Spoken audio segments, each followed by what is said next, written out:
Now Jephthah the Gileadite was a mighty warrior, but he was the son of a prostitute. Gilead was the father of Jephthah, and Gilead's wife also bore him sons. And when his wife's sons grew up, they drove Jephthah out and said to him,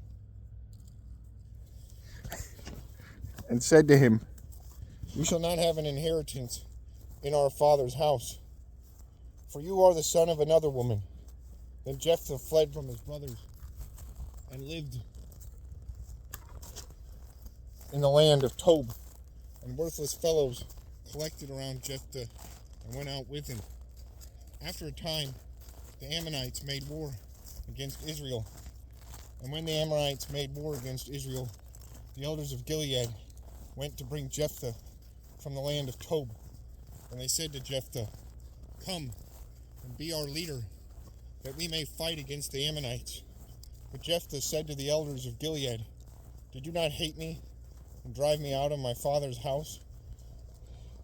Why have you come to me now when you are in distress?" And the elders of Gilead said to Jephthah, "This is why we have turned to you now, that you may go with us and fight against the Ammonites and be our head over all the inhabitants of Gilead." Jephthah said to the elders of Gilead, "If you bring me home again to fight against the Ammonites, and the Lord gives them over to me, I will be your head."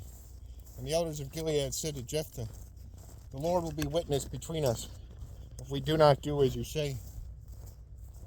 So Jephthah went with the elders of Gilead, and the people made him head and leader over them. And Jephthah spoke all his words before the Lord at Mizpah. And Jephthah sent messengers to the king of the Ammonites and said, "What do you have against me, that you have come to fight against my land?" And the king of the Ammonites answered the messengers of Jephthah, "Because Israel, on coming up from Egypt, took away my land from the Arnon to the Jabbok to the Jordan. Now therefore, restore it peaceably." Jephthah again sent messengers to the king of the Ammonites and said to him, "Thus says Jephthah, Israel did not take away the land of Moab or the land of the Ammonites. But when they came up out of Egypt, Israel went through the wilderness to the Red Sea and came to Kadesh. Israel then sent messengers to the king of Edom, saying, 'Please, let us pass through your land.' But the king of Edom would not listen. They sent also to the king of Moab, but he would not listen. So Israel remained at Kadesh.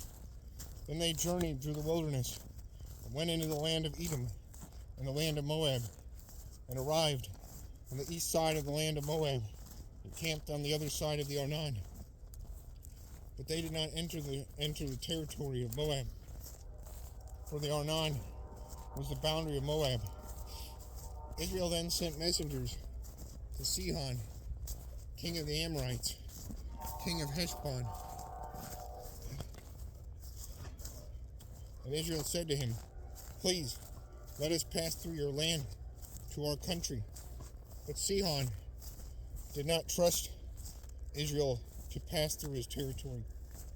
So Sihon gathered all his people together and encamped at Jahaz and fought with Israel.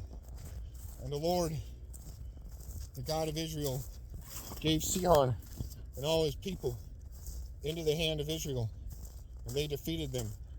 So Israel took possession of all the land of the Amorites who inhabited that country. And they took possession of all the territory of the Amorites, from the Arnon to the Jabbok, and from the wilderness to the Jordan. So then the Lord, the God of Israel, dispossessed the Amorites from before his people Israel. And are you to take possession of them?